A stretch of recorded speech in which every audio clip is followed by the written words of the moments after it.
con análisis técnico en el trading. ¿Listo? Entonces ya la otra semana empezamos con conceptos básicos, empezaremos con todo el tema de cómo se aplican estos en gráfica.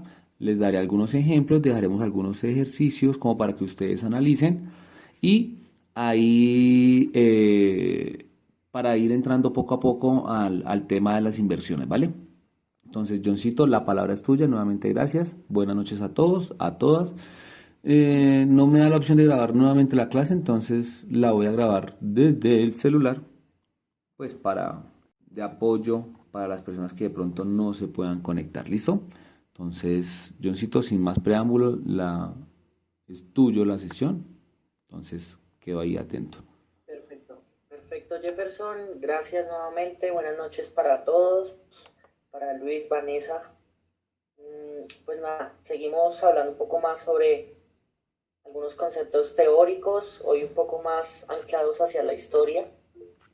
Precisamente con todo lo que está pasando es inevitable, ¿no? A veces pensar en la actualidad, pero muchas de las cosas que están ocurriendo hoy en día tienen su causa por muchos acontecimientos de hace 100 años o menos. Entonces, pues esta sesión va a estar concentrada un poco en esos cambios que han ocurrido durante el siglo XX y siglo XXI, que han desencadenado pues todos los movimientos políticos y económicos de la actualidad. Obviamente pues en 1 hora y media, 2 horas pues es muy difícil concentrar, condensar toda la información, pero pues vamos a tratar de hacer un gran esfuerzo para aprender a tener esas bases al menos conceptuales, teóricas, históricas, y así pues ya tener unos fundamentos sólidos en sociales, política, economía, que nos sirvan para todo lo que vamos a aprender de trading con Jefferson. Antes de seguir, bueno, voy a compartirles también una presentación.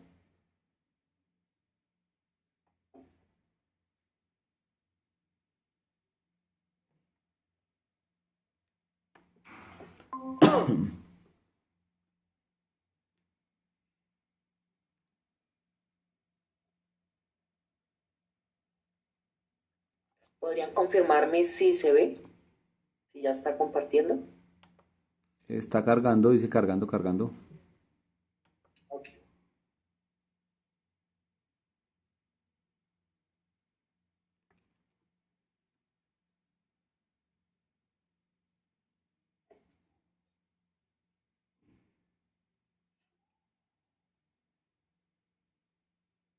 Ok, listo. Creo que ya se ve. Perfecto, ya, listo. Listos. Entonces acá les presento los ejes temáticos de la sesión de hoy. Nos dividiremos los temas en 4 grandes tópicos. El primero, pues, el origen del capitalismo, cómo surgió este sistema económico. Nos tenemos que devolver prácticamente al siglo XVI, pasando por el siglo XVIII, siglo XX. Obviamente es solamente un brochazo, una mirada muy general de cómo surgió, pero nos puede dar algunas bases, algunos conceptos clave del sistema. Pasando en el segundo punto, pasamos a la teoría económica clásica que se desarrolló a la par del surgimiento del capitalismo. Les mencionaré brevemente 4 autores que considera la economía supremamente clave. Tenemos a Adam Smith, David Ricardo, Thomas Malthus y Karl Marx también.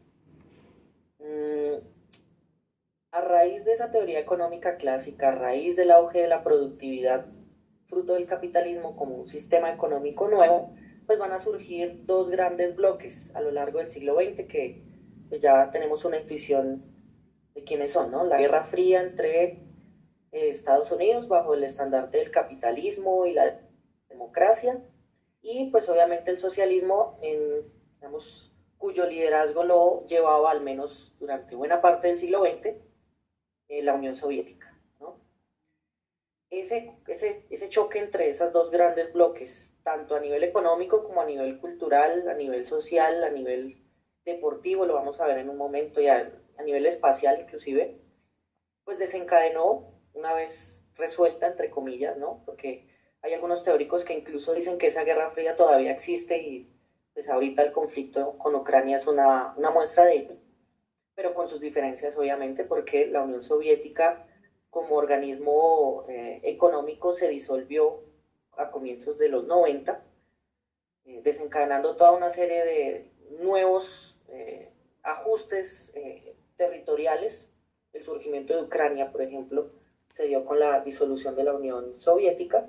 Entonces eso generó lo que se llama el nuevo orden mundial, que es más o menos los acontecimientos posteriores a la caída del muro de Berlín en 1989, pasando por, como les comentaba, la disolución de la Unión Soviética en el 91 y pues todos los acontecimientos actuales, ¿no? El atentado a las Torres Gemelas, la caída de la Bolsa de Valores del 2008 también, que es un acontecimiento importante, y pues lo que estamos viendo hoy en día, la pandemia y este conflicto territorial con Ucrania. Pasando por ese bloque histórico, si lo queremos llamar así, o ese tópico histórico, pasamos finalmente nos devolvemos un poco a los temas conceptuales, esta vez a hablar un poco sobre los tipos de mercado, que también es importante. Ya Jefferson nos señaló al comienzo de la reunión que muchos de los inversionistas se están dirigiendo hacia otro tipo de mercados, especialmente hacia el oro, hacia el petróleo. Eso no tiene una razón arbitraria de ser en estos acontecimientos políticos. Entonces, para entender ese movimiento, tenemos que saber primero cuáles son los tipos de mercado y cómo se mueven ante esas situaciones históricas, situaciones sociales. Entonces, el propósito de la reunión es que tengamos esas bases económicas que nos sirvan para analizar todos los acontecimientos actuales y con ello pues tomar las mejores decisiones a nivel de inversión. No sé si hasta el punto tengan alguna duda, hasta en este momento estamos solo presentando los temas. No, de mi parte no, solo de pronto darles claridad de que sí es importante este tema de entrar a hablar sobre capitalismo y socialismo, porque así mismo es como se mueve el mundo y se mueve el mercado a nivel pues global, ¿no? Entonces es muy importante entender por qué las potencias son potencias, ¿sí? Y eh, eh, nada, me quedé sin palabras ahí, se me fue la idea. Bueno, sigue.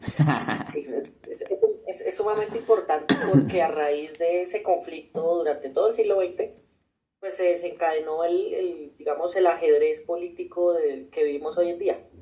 La consolidación de la Unión Europea, por ejemplo, la consolidación de la colonización, digamos, a nivel económico de Estados Unidos en algunos territorios, la consolidación también de los países asiáticos, de China, Corea del Norte, todo esto tiene su raíz de la Guerra Fría. Entonces es importante tener algunas bases sobre ello. Entonces vámonos de una vez al origen del capitalismo, no sin antes pasar por un concepto clave que es el de globalización. Voy a pedirle el favor a Luis. Sí. Luis, ¿está? Que me ayudes a leer, por favor. Buenas noches. A ver, que estoy desde ahí me escuchan, estoy desde el celular, no sé si leo, no llego a leer, a ver, ahí ya. Globalización, proceso histórico, económico, social y cultural en el cual se integran diversos países mediante la relación internacional, creando redes interdependientes funcionando simultáneamente. Perfecto, Luis, gracias. Vale. Precisamente con el auge del capitalismo surge este fenómeno y es pues la interacción no solo a nivel económico, sino a nivel cultural, social, histórico de los diversos países. Entonces, cualquier acontecimiento que ocurra al otro lado del planeta tiene, como si fuera un efecto dominó, digamos, acontecimientos que pueden afectar a otros países de la región, ¿sí? De la región y de otras regiones. Eso se conoce como globalización. Entonces, las decisiones que toman las grandes empresas o los grandes inversionistas en Estados Unidos, en la Bolsa de Valores de Nueva York o en la Bolsa del Reino Unido y así sucesivamente, pues va a afectar la moneda colombiana. Eso creo que lo hemos visto los últimos años. Creo que tenemos el mejor ejemplo con el aumento de la canasta familiar, el aumento de la inflación, que es digamos, el crecimiento acelerado del precio de los productos en los últimos años. Y todo eso se debe en buena parte al crecimiento sostenido y fortalecido del dólar. ¿Sí? Cuando el dólar sube, pues muchas monedas que no son, digamos, tan llamativas suelen devaluarse. Y ese es el caso del peso colombiano. Entonces, todo eso forma parte de lo que llamamos la globalización.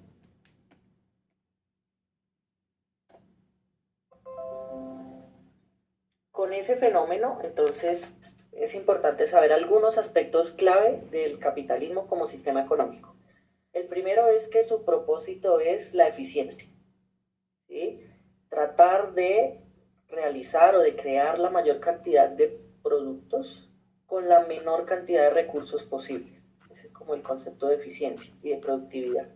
Entre más productos se puedan crear, mejores van a ser las condiciones de vida de las personas de esos países que tienen un alto nivel de productividad. Entonces, las potencias mundiales de hoy en día, el Reino Unido, Francia, Estados Unidos, Rusia, pues tienen una economía muy estable porque su productividad es mucho más alta que la de otros países.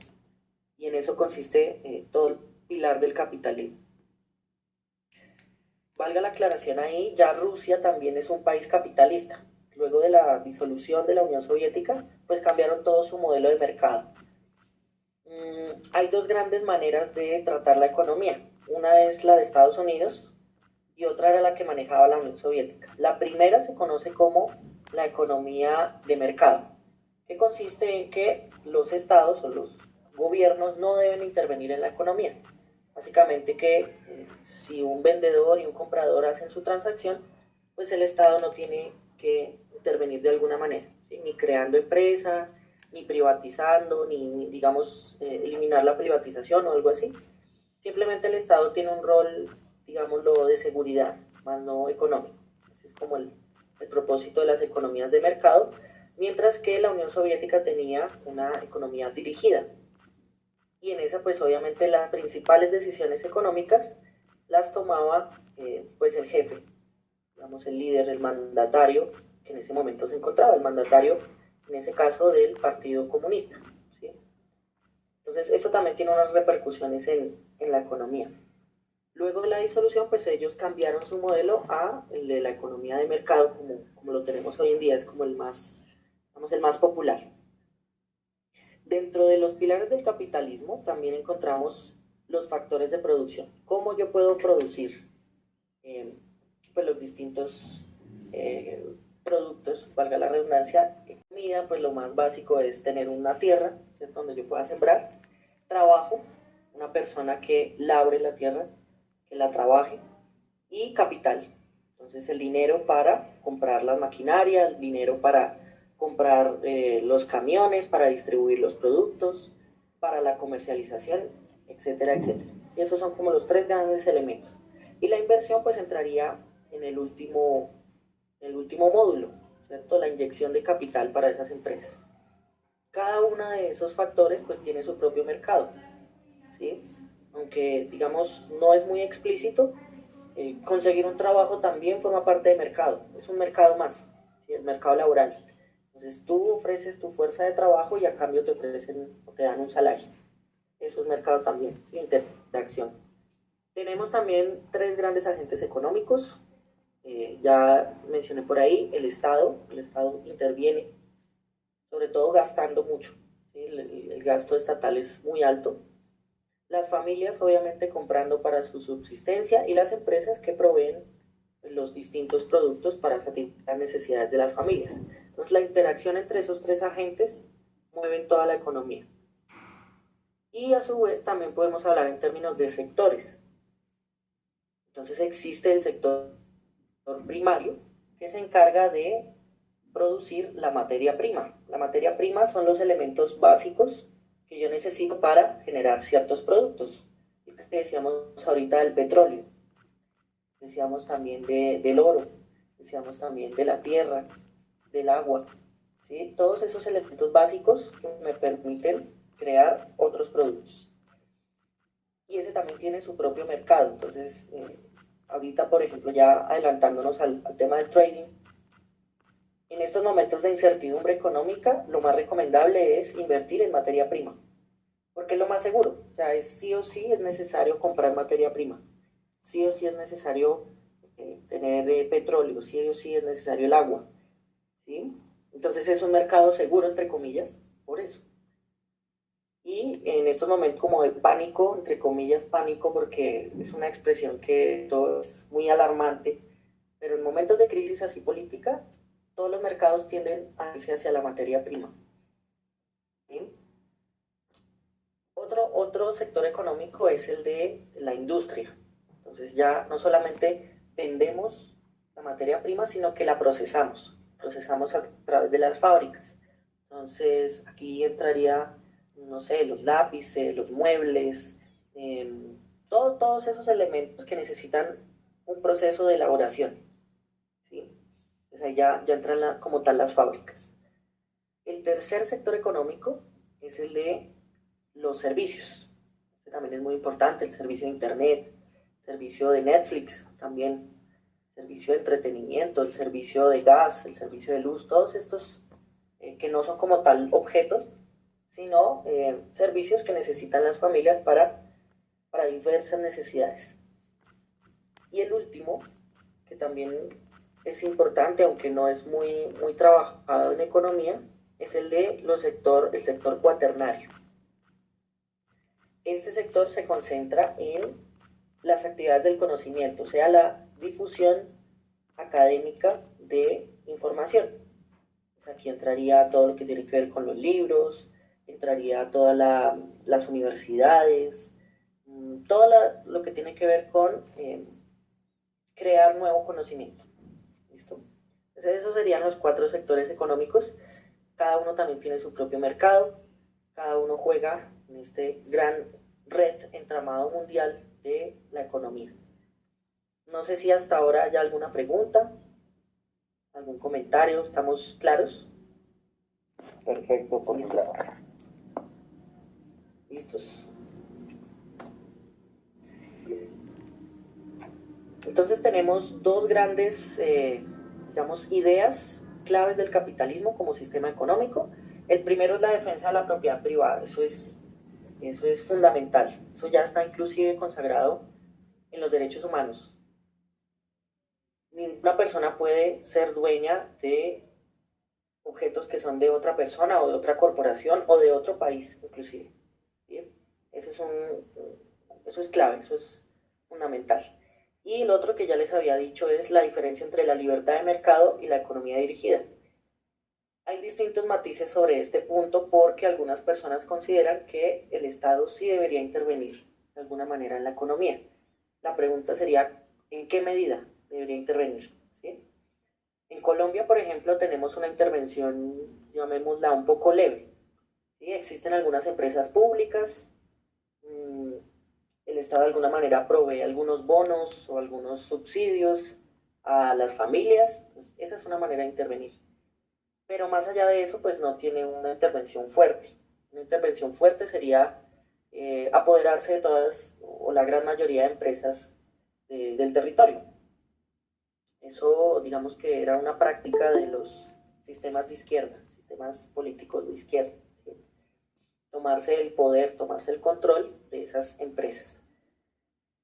Mientras que la economía dirigida, pues como ya les decía, es total decisión por parte de los mandatarios. Entonces ahí la política y la economía está totalmente entremezclada. Ahora sí, rápidamente al tema del origen del capitalismo. El sistema capital surgió gracias a lo que yo considero 3 grandes factores. El primero de ellos es el ascenso de la burguesía. La burguesía es una clase social que se fue desarrollando desde los primeros siglos, siglo XI, siglo XII, pero era una clase social muy incipiente. ¿Quiénes formaban parte de esa clase social? Pues básicamente los comerciantes, ¿sí? Los vendedores. Ellos iban, compraban en un mercado, generalmente era el de las Indias o el de, digamos, territorios asiáticos por las especias, iban por la tela, iban por muchos productos y los vendían a Europa. Los viajaban en barco, los llevaban a esos mercados. ¿Sí? bajo esa época, en esa época, sobre todo siglos XI hasta el siglo XVI, digamos que existía o era predominante el sistema económico feudal. Entonces, ¿en qué consistía? Básicamente, un señor era dueño de la tierra, digamos que tenía unos siervos que trabajaban en esa tierra y a cambio de ese trabajo, pues ellos les daban ciertos beneficios, desde comida, desde sostenimiento también. Entonces era como una transacción comercial implícita entre siervo y señor.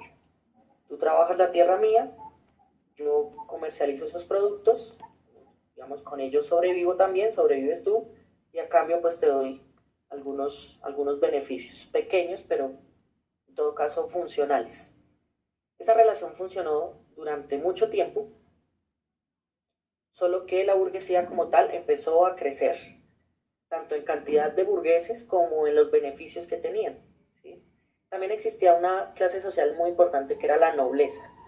La nobleza pues era una serie de familias que por tradición histórica tenían muchos beneficios, muchísimos beneficios, entre ellos la recaudación de impuestos a las personas, a los feudos y a los campesinos. Entonces, digamos que la nobleza nunca fue bien vista, o al menos tenía como una mala reputación frente a las personas, y ese malestar fue germinando también en un descontento social. Con respecto a los burgueses, como empezaron a acumular riquezas, ya empezaron a tener muchos privilegios, y llegó un punto en el que los burgueses inclusive se veían más nobles que los mismos nobles, o sea, tenían muchos más, pomposidades, tenían más recursos para moverse que los mismos nobles. Entonces los nobles no les gustaba mucho esa situación, y para ellos inventaron algo muy, muy interesante, que es la nobleza de toga. Existían dos tipos de nobleza, la de sangre y la de toga. La de sangre pues era por familias, ¿sí? Yo nací de la familia tal, y como siempre hemos sido nobles durante muchos siglos, pues conservo mi estatus social. Pero con esta nobleza se la inventaron para justamente vender, como si fuera un título, venderle a la gente que tuviera la capacidad para comprar su título de nobleza. Entonces usted compraba esa nobleza de toga y usted se volvía un noble. Muchos burgueses compraron ese título. Los nobles pensaron que con eso iban a evitar ese problema de los burgueses, y lo que hicieron fue dañarse ellos mismos, afectarse, porque entonces la gente empezó a creer que la nobleza no era algo, digamos, biológico, sino que algo que cualquier persona podía conseguir. Simplemente si yo consigo los recursos, entonces podría volverme un noble. Y con eso terminaron germinando su propia clase social, al punto de que en el siglo XVIII ya como tal fue erradicada en las grandes revoluciones, la Revolución Francesa, la Revolución Industrial y pues todo el auge del siglo XVIII y XIX. Entonces es muy importante ver esa transición, ¿no? Y también un último factor que les menciono como origen del capitalismo es el descontento social. Todos los grandes cambios en la historia han ocurrido a raíz de ese descontento. Entonces, ¿qué pasaba? Pues los nobles, ya les decía, les colocaban muchísimos impuestos a los campesinos. Y los campesinos pues no tenían los recursos suficientes para poderlos pagar, mientras que a los nobles no pagaban grandes impuestos. Entonces eso generó un descontento con el rey y con todo el sistema social de la época, llevando a pues todos los cambios del siglo XVIII con la Revolución Francesa. Un último factor importante de esas revoluciones es lo que se conoce como la división técnica del trabajo. Entonces, con el auge de las fábricas en el siglo XVIII, ya la relación comercial entre el artesano y el vendedor cambió completamente, ¿sí? ¿Qué pasaba antes? Entonces, si pongamos el ejemplo de alguien que elabora maderas, elabora muebles, ¿sí? Antes del capitalismo como tal, era una sola persona o un grupo de personas los que hacían esa actividad. Es decir, talaban los árboles, el mismo grupo, la misma persona tallaba la madera, la pintaba, la procesaba, hacía todo el proceso de elaboración del producto, y era el que le vendía al mercader a un precio particular, y el mercader pues lo revendía en otro lugar, ¿sí? Entonces había una interacción entre dos dos agentes, llamémoslo así, el mercader y el artesano, ¿sí? Ese proceso pues era muy lento. De aquí a que un artesano pudiera tener un mueble, pues se podía demorar días, ¿sí? Con el auge de la industria, con el auge de las fábricas, pues entonces ese proceso fue mucho más acelerado, ¿sí? Ya no tengo una sola persona que hace todo el proceso de producción, sino que tengo muchas personas en procesos diferentes. Entonces tengo una persona que se especializa en cortar la madera, otra persona que se especializa en procesar o en tallar la madera, otra persona que se especializa en pintar. Entonces en un mismo día podían salir 5, 10, 15, 20, 35 muebles gracias a ese proceso de división del trabajo. Esa es como la clave de la era industrial en la que todavía de alguna manera vivimos, ¿sí?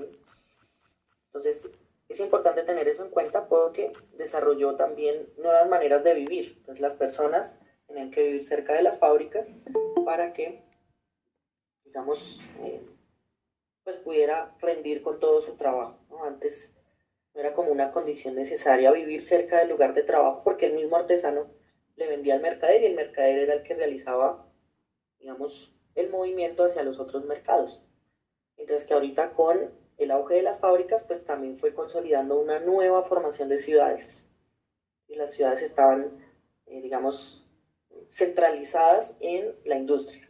Entonces se fueron creando muchas más casas y el surgimiento pues de las ciudades modernas, básicamente, ¿sí? En donde ustedes ven que está entremezclado el sector industrial y el sector residencial. Digamos que tienen que tener algún tipo de relación. Hasta el momento no sé si hay alguna pregunta. Vamos bien. Clarísimo. Listo. Claro. Listo. Pasamos rápidamente también al tema de la teoría clásica. ¿Por qué? A mi juicio y a juicio de varios teóricos, los procesos materiales, los procesos económicos, políticos y sociales también tienen un entresijo, una mezcla con teoría clásica de pensar, ¿no? Entonces como una entremezcla entre ambas acciones. Un ejemplo claro de eso viene siendo la Unión Soviética, nuevamente. Ese sistema político económico surgió a partir de los pensamientos de Karl Marx, un filósofo y economista clásico. Entonces, como que se fueron mezclando las causas de los efectos materiales con los efectos conceptuales. Entonces vamos a hablar un poquito de cómo influyeron estos señores. El primero de ellos es Adam Smith, él es como el padre de la economía. Fue el primero que habló sobre la ley de la oferta y la demanda, y que hay una especie de relación entre lo que yo ofrezco en el mercado y lo que las personas necesitan, ¿sí? Para satisfacer sus necesidades. Entonces ahí aparece el concepto de equilibrio de mercado.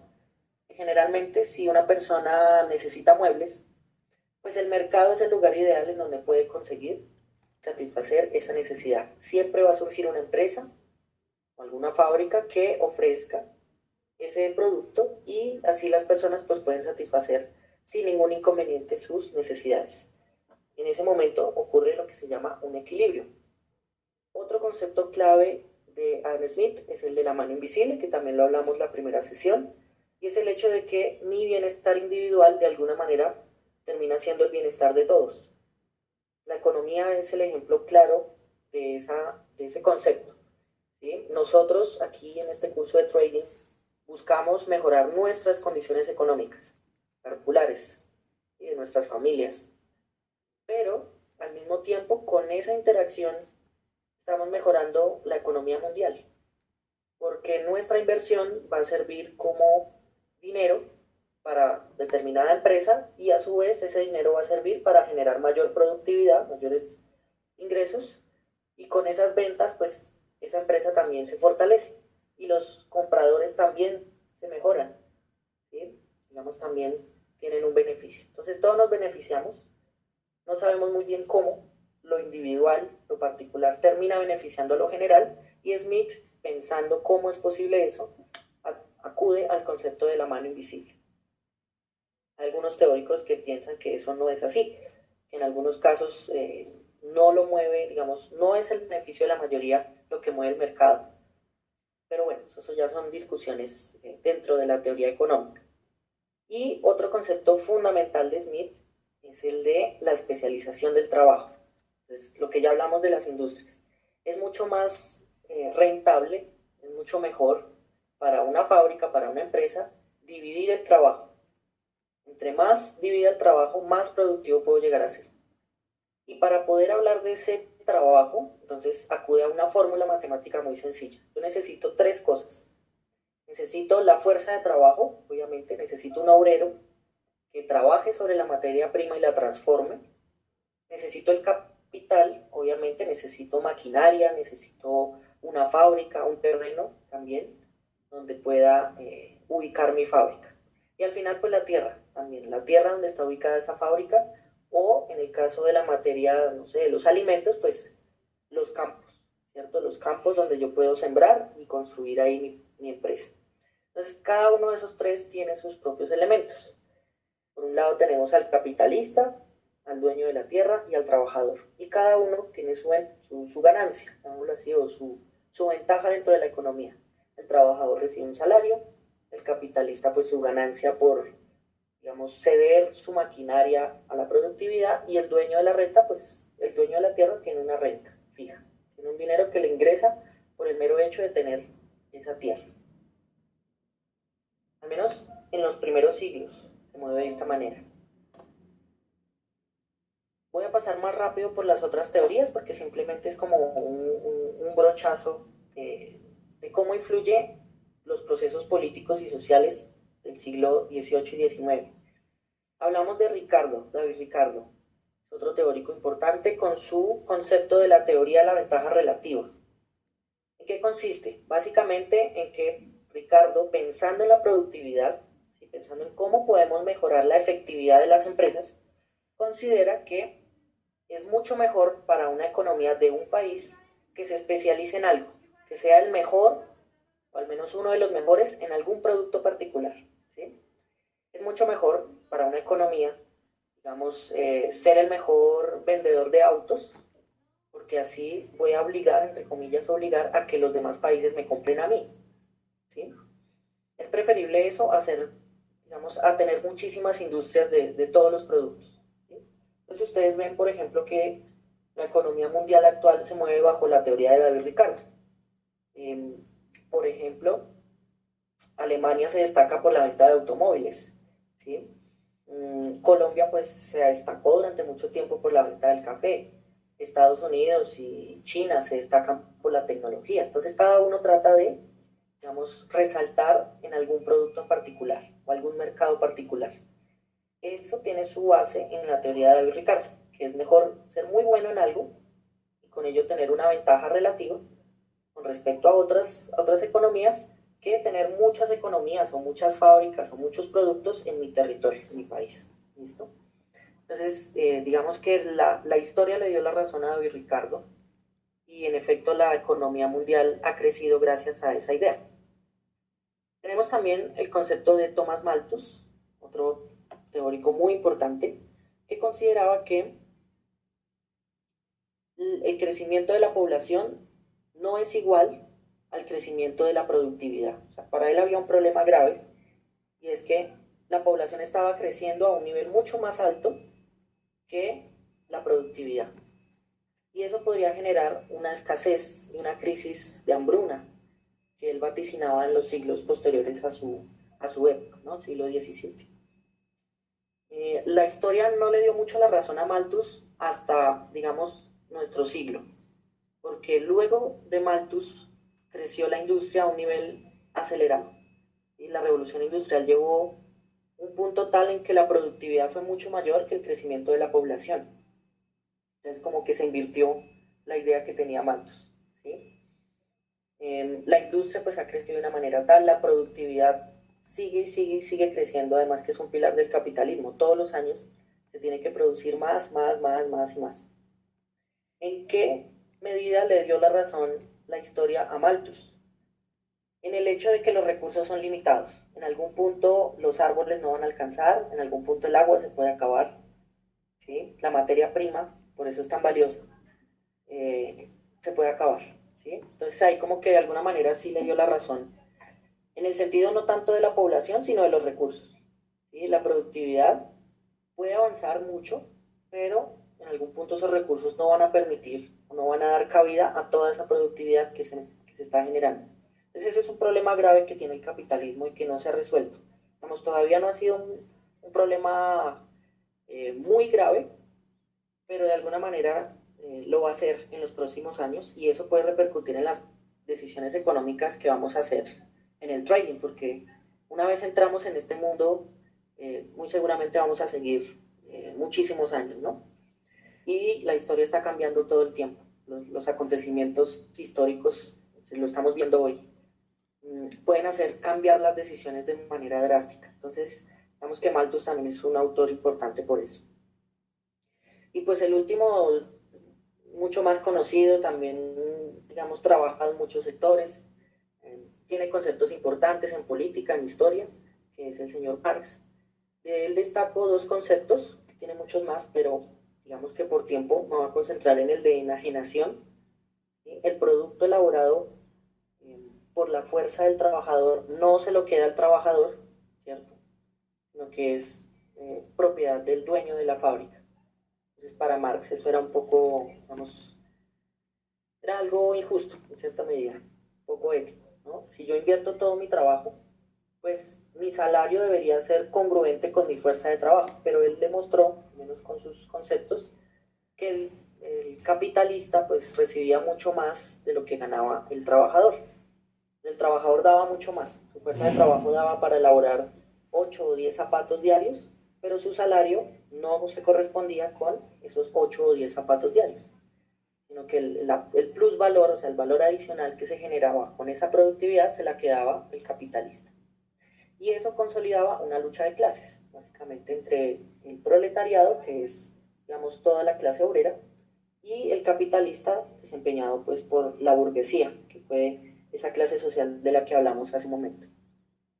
Entonces, todos esos conceptos fueron, digamos, configurando también la manera de hacer política. Y de ahí surgieron pues los dos grandes bloques,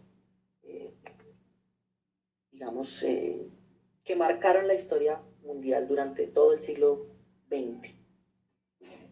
No sé si hay alguna pregunta hasta ahora sobre los teóricos clásicos, es obviamente una idea general, no me pude detener mucho en cada uno, pero pues sí quise resaltar como lo más importante de ellos, porque siento que de alguna manera están marcando muchos de los acontecimientos actuales. Por ejemplo, Ricardo con la globalización, Marx con pues, la Guerra Fría y Malthus con los recursos, ¿no? Con todo Sí, este es tema que del medio ambiente. de hecho el pensar que el agua entró como un activo en la bolsa de valores ya le está dando la razón a Tomás, ¿no? A Tomás Malthus.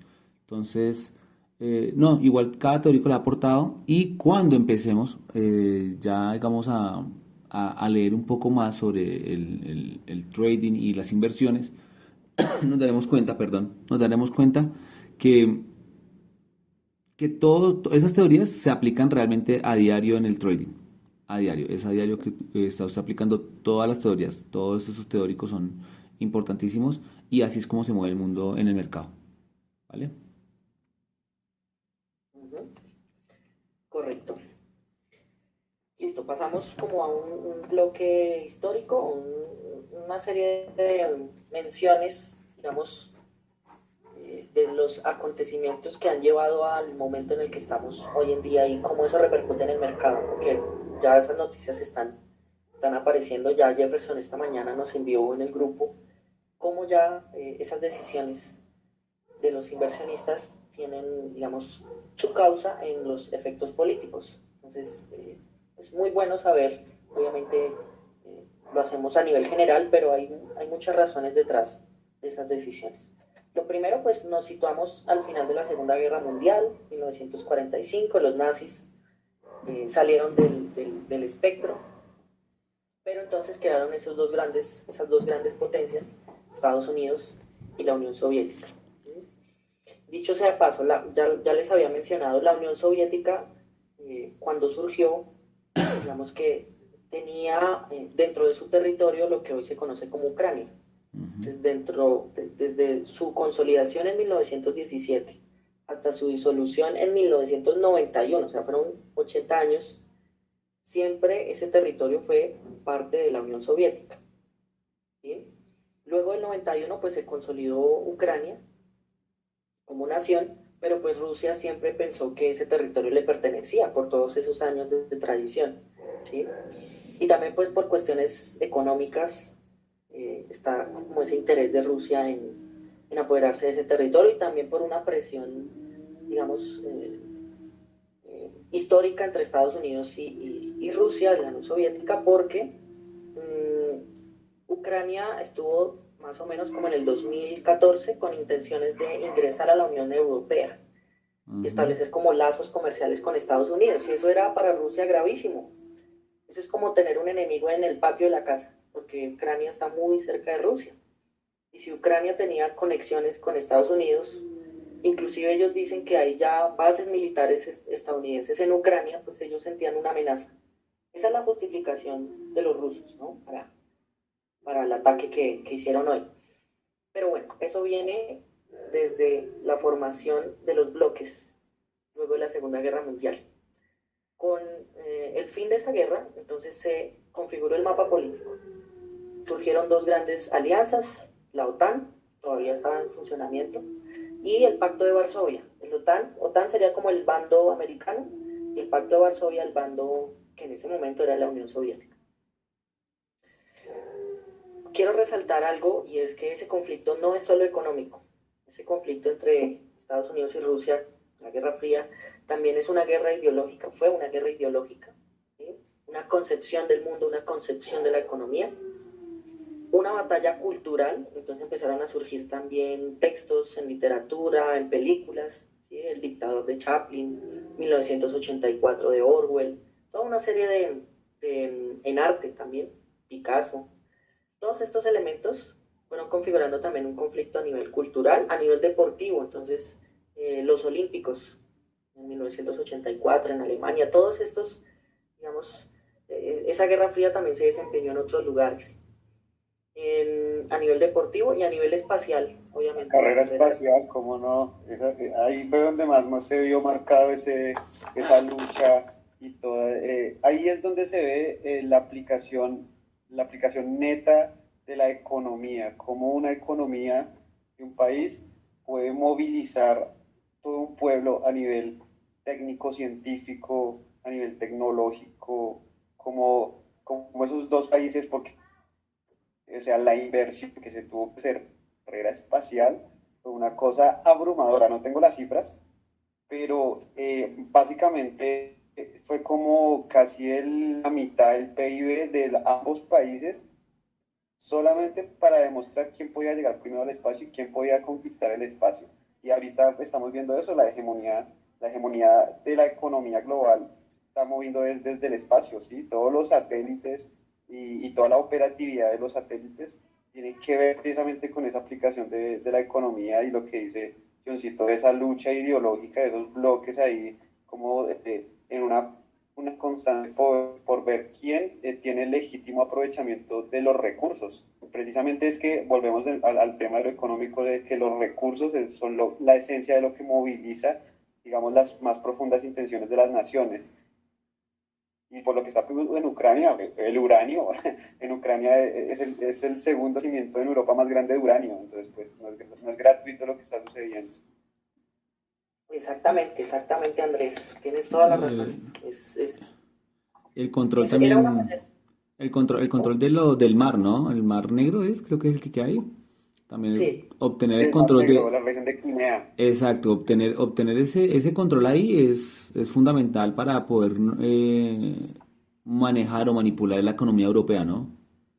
Sí, Andrés mencionó a Crimea, esa región que es como la parte costera, es muy importante, no solo pues, a nivel económico, estar cerca del mar siempre trae unos beneficios, la facilidad de transporte y demás, pero Putin ya tenía, o sea, digamos, uno de los avances en su, digamos, carrera geográfica fue adquirir Crimea hace pocos años, hace unos 6, 7 años más o menos, un territorio que le pertenecía a Ucrania desde su origen en el 91 con la disolución de la Unión Soviética. O sea, era un territorio estratégico muy importante que él, digamos, recuperó, entre comillas, de Rusia, que siempre pensó que era un territorio de ellos, pero pues, Ucrania siempre lo tenía ahí.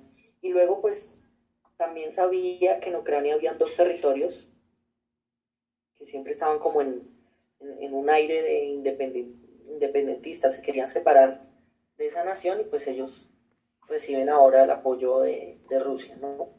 Entonces sí hay unas estrategias militares y económicas detrás de ese avance. También ahí destaco un evento crucial y es los procesos de descolonización también que ocurrieron durante todo el siglo XX.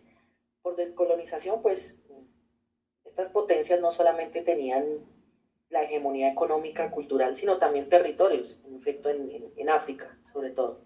¿Sí? La colonia pues, en América se había abolido durante mucho tiempo en gran parte de las regiones, ¿sí? Con los procesos de independencia, pero en África eso solo ocurrió hasta el siglo pasado. Entonces, un ejemplo claro de eso es la repartición de los territorios turcos, de lo que se conocía como Turquía en ese momento, Turquía, por parte de Francia y Reino Unido, luego de la Primera Guerra Mundial. Y otro fenómeno global que hay que prestarle mucha atención es la tensión entre Palestina y Israel, ¿no? Palestina e Israel. Digamos que el año pasado, si no estoy mal, todos esos conflictos se intensificaron. Y no, digamos que dejamos de recibir noticias, pero eso no quiere decir que esa tensión o ese conflicto se haya resuelto. Miren que justamente, volviendo a lo de Ucrania, esta situación no es de hoy. Esto ya llevaba, 10 años más o menos. Desde 2014. 2014. Desde 2014. Desde 2010. Desde 2010 comenzó más o menos. Sí. En el 2013 pasó algo ya bien importante y es ese momento que les decía en el que Ucrania trataba de instaurarse o conectarse con la Unión Europea, con todo este eje occidental, pero el mandatario de Ucrania en ese momento pues era muy filial a Rusia y entonces mandó a la borda todo ese proceso, generando protestas de la ciudadanía marchas, porque ellos sí querían, o al menos en su mayoría. De hecho hay un documental en Netflix que se llama Winter of Fire. Es buenísimo. No sé si lo han visto.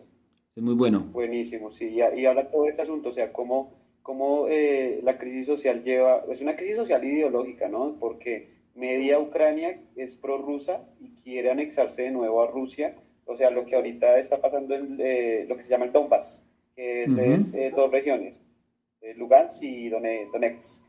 Y por otro lado está Kiev, ¿no? Que ellos quieren como unirse a la Unión Europea y quieren como recibir los beneficios económicos, sociales de la Unión Europea, pues como ustedes saben, ¿no? La Schengen, el poder moverse por toda Europa libremente, el poder, digamos, manejarse desde el euro. Entonces, es una situación que vuelve otra vez como en términos de lo económico, ¿sí? Un pueblo que está buscando por todas las maneras posibles como tener un tipo de vida pues más ligado al crecimiento, al ascenso social, así, y por el contrario pues otra gente que añora como esa época soviética en donde el Estado le daba todo, en donde, sí, entonces es una cosa como bien particular la situación de Ucrania en estos momentos. Sí, sí, Andrés, es muy cierto lo que dices, es una tensión ahí porque, pues primero es un país que lleva relativamente poco tiempo de existencia, desde el 90, 30 años, poco menos, y como les decía, llevaban 80 años anexos a la Unión Soviética, entonces eso también repercute en su cultura, en su noción misma de nación. El ruso es el idioma que más se habla allá, digamos que también están esos ideales de unificación que tú mencionas, y también está pues ahí al otro lado del mapa toda la Unión Europea tratando de anexarlos, ¿no? Porque saben que estratégicamente tener un aliado cerca de Rusia, tan cerca de Rusia, pues puede generarle una presión a ese gobierno. Entonces, Rusia lo sabe y por eso está atacando. Entonces, todos esos conflictos que uno a veces siente que son por allá al otro lado del mundo, con la globalización pues nos repercuten directamente, ¿no? No solo desde el el valor del peso colombiano, sino el encarecimiento de los productos de la canasta familiar. Uno cree que eso no se conecta, pero en la economía colombiana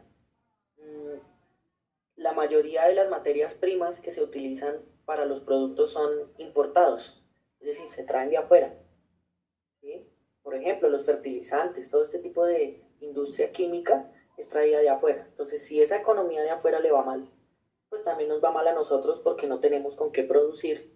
Y si no tenemos con qué producir, pues no nos baja la productividad y eso nos afecta a la economía. Entonces, todo está articulado. El mundo está totalmente conectado. Entonces es importante saber todos esos acontecimientos políticos.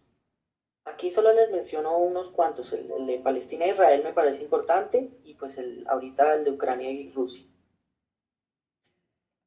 Obviamente la Guerra Fría también tuvo repercusiones en Latinoamérica. Aquí nos podríamos también detener largo rato. Pero lo más clave ahí es el surgimiento de los movimientos sociales y revolucionarios en buena parte de Latinoamérica. Entonces, las guerrillas, ¿cierto? Ahí ya tenemos, vamos, un contacto más cercano por nuestra historia, el surgimiento de las FARC, el surgimiento del ELN y demás. Y el intervencionismo norteamericano, que no es un secreto, digamos, es una realidad. Estados Unidos también ofreció apoyos económicos a ciertos gobiernos para contrarrestar justamente ese fantasma del comunismo que se veía en esos movimientos guerrilleros. Lo logró perpetuar, digamos, o apaciguar como esa esperanza de un nuevo sistema económico que traían esas guerrillas en algunos países, en otros no. Y eso configuró nuestra economía latinoamericana, nuestra economía americana en general. Entonces sabemos que en Cuba, pues esa revolución sí prosperó. Sabemos que en Venezuela, pues con Hugo Chávez y demás, pues también prosperó posteriormente. Y en otros países como Chile se instauró una dictadura que hasta ahora están como saliendo de esa constitución que había creado Pinochet. En Colombia, pues también la derecha siempre ha imperado, con apoyo norteamericano. Ahí está como el debate, si realmente qué tanta incidencia tuvo Estados Unidos. Y pues bueno, ahí, como les digo, nos podríamos detener en cada uno de los países, analizar, pero a nivel general solo quiero que logremos ver que ya desde esa época existía la globalización, al menos en términos políticos. Lo que hacía Estados Unidos, lo que hacía Rusia, lo que hacía el mundo, terminaba afectando las situaciones de nuestro país, ¿sí? Entonces, muy clave tener eso en cuenta para nuestras futuras inversiones. Luego de la muy famosa caída del muro de Berlín, que es cuando Occidente y Oriente, Alemania Occidental y Oriental, pues digamos que esa tensión económica, cultural de la Guerra Fría, pues se disuelve.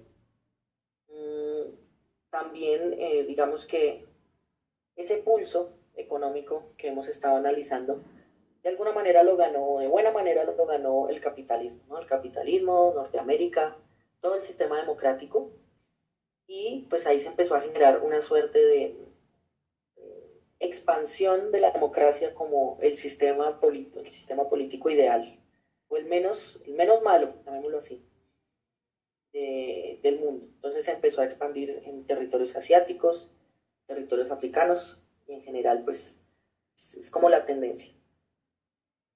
Salvo en Oriente, ¿no? Ahí se empezó a surgir lo actual, que es la tensión entre Oriente y Occidente, con estos grupos yihadistas, digamos, con una lectura extrema del Islam, el surgimiento del terrorismo de Al-Qaeda, Osama Bin Laden, Saddam Hussein, todo este tipo de, digamos, grupos o mandatarios que estaban, pues, en contra de lo que se conoce como el imperialismo yanqui norteamericano, ¿sí? La expansión de ese proyecto democrático, político y económico. Estados Unidos iba en un auge tremendo hasta ese 11 de septiembre de 2001, cuando ese ataque, digamos, y no fue a cualquier lugar, ¿no? Fue al World Trade Center, precisamente donde se realizan todas las transacciones mundiales, bueno, al menos de la bolsa de valores de de Estados Unidos. Entonces, no fue un ataque azaroso, ¿no? Ya sabían que el corazón del capitalismo estaba ahí en las inversiones. Y sabían que era el lugar donde más les podía doler, no solo porque la arquitectura de los edificios era emblemática, o es emblemática todavía, ¿sí? En la medida en que uno sabe que esos dos edificios marcaban pues el panorama de la ciudad.